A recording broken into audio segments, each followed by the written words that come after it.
Today we are going to be making a presentation on YouTube. This is not sponsored by Milanote, but I say you should download it. It's really nice. But anyways, why is the maze boring and weirdly done? Like, why is the recipe like this?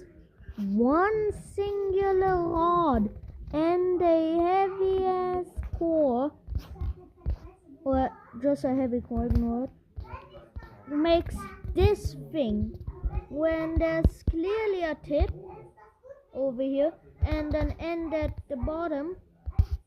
If we could have something like a real mace like that, or we could have this chain mace thing where breach has like spikes to breach the armor. Density, it's like a hammer where it hits really hard, and windburst has like white particles on it, and when you hit something with windburst 5, yes, windburst will now go up to 5.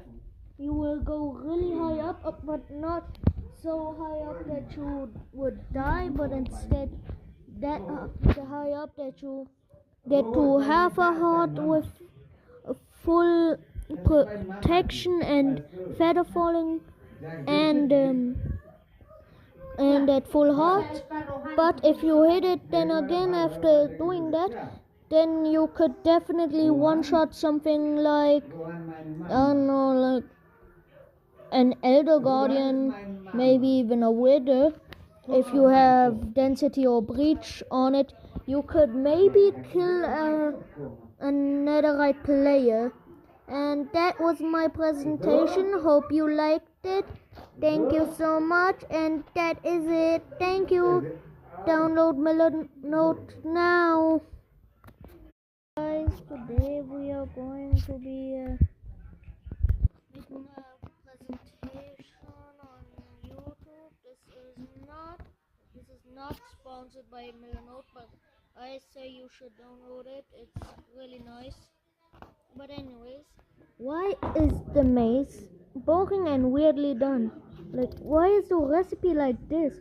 One singular rod and a heavy ass core, or just a heavy core, ignore it, makes this thing when there's clearly a tip over here and an end at the bottom. If we could